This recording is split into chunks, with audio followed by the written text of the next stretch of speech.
All right, let's talk about the real estate market update for April 2024 here in Northeast Florida. I'm Cece Underwood. I'm a real estate agent here. Been in Jacksonville for 17 years selling homes. I love watching the real estate statistics in the market. It is the very best indicator of what has happened and potentially where we might be going in our real estate industry. But a lot of good data that I would love to share with you, especially if you are a seller that currently has their home on the market in Northeast Florida or is thinking of selling this year in 2024 or the beyond. A lot of good data here. So I want to talk about the number of active listings. This number has been rising.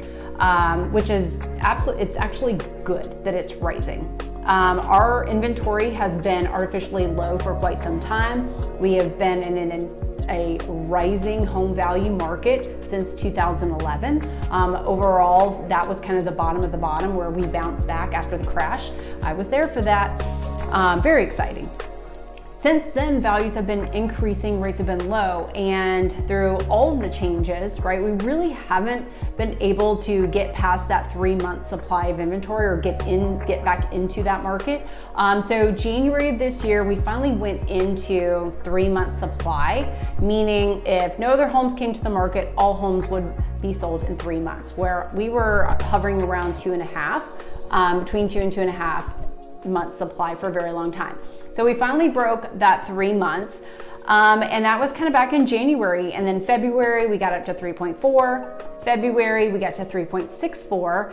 And, or that was March, 3.64. In April, 3.99. So we're essentially breaking into the 4-month supply of inventory, or what we would call a balanced market. So if you're a homeowner that has your home listed and you're thinking, oh, I'm not getting many showings, you're wondering why it's taking so long. There's a lot of reasons. Number one, rates obviously are causing buyers to pause a little bit. Secondly, they're getting more to choose from.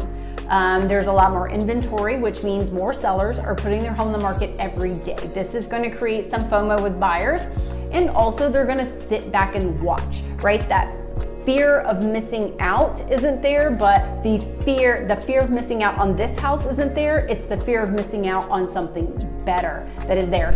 So meaning they may have seen your home, they may like your home, but the very next day they get a notification, or later that day they get a notification that another home in their price range and area has hit the market. And so this is really exciting to buyers. I remember the actual buyer's market and the crash when it was 8 months to a year supply of inventory. That's how many freaking homes there were. Buyers would look for months and months and months before they made a decision, simply because they were watching the prices go down, down, down, and there were more homes coming in the market every single day. So it was just a whole perfect storm for buyers to just sit and wait until they found exactly what they wanted. So let's talk about, again, the number of listings.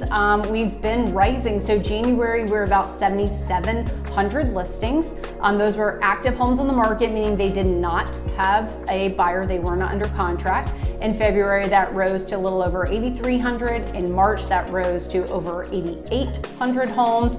And finally, in April, we went over 9,600 homes. So again, as you can see, the rising inventory, there's a lot more to choose from, which means if you are a seller and you have your home on the market, or you are thinking of putting your home on the market, you really do need to pay attention to the actives. So in certain markets, we pay attention to the solds, and that is important data because that's what the buyer did in the past, right?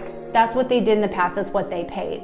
The pendings are your active buyers. So you really are looking at the pendings to give you an idea of what made a buyer choose that home and go under contract, right? At what price? When did they drop to? What did their photos look like? What was the condition of their home? What were their upgrades like for the square footage for the area?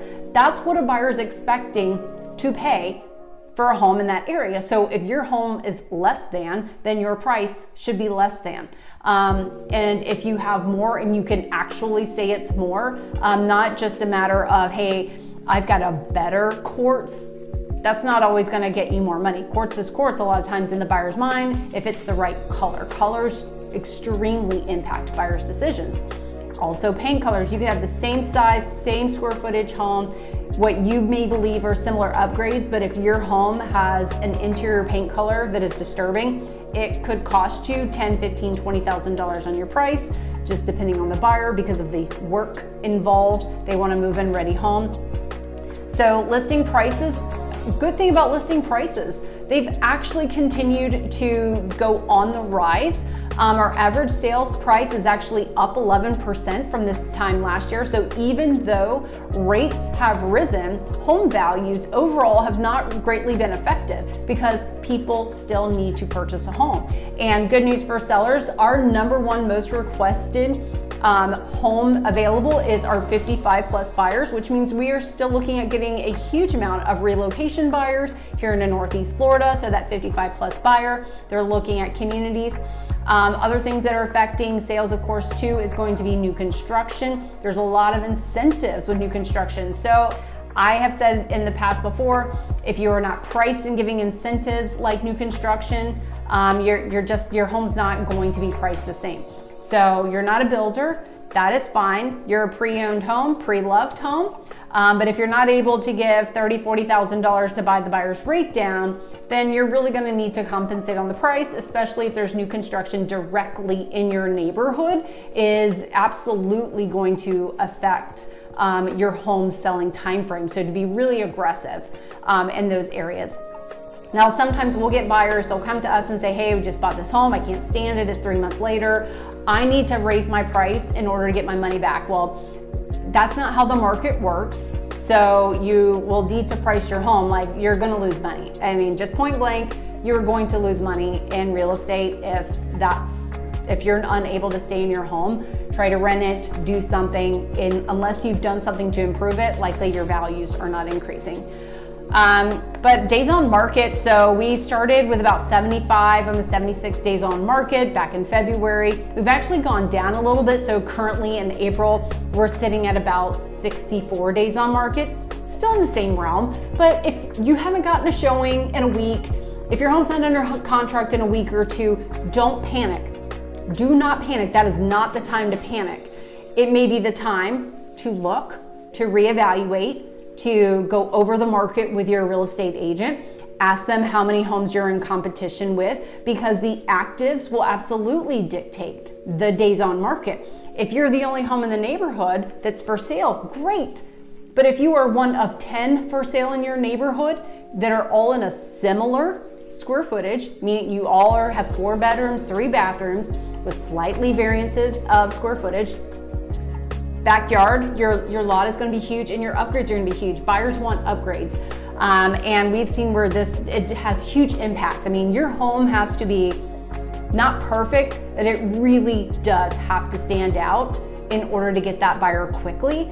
And even if you're priced, if the last home sold at $400,000 and the market has changed, and markets can change extremely fast, like every 30 days, just kind of like your credit score, just know that sometimes pricing your home slightly below the market is going to be what gets your home sold quickly. It's going to get the most buyers. It might even change your buyer bracket to get more eyes, more showings, and more offers in your home. So strategic pricing is a part of your marketing strategy. Starting high and dropping in a market that is changing and transitioning into a balanced market and potentially a future buyer's market is absolutely going to hurt your pocket in the end. Price it right, get it sold. That 100% is always what's best for you. I have a saying on my team, the longer it sits, the less you get. That is true for any market. So it's interesting what's going on in real estate. Let's keep talking. If you have a question about your specific neighborhood, let me know.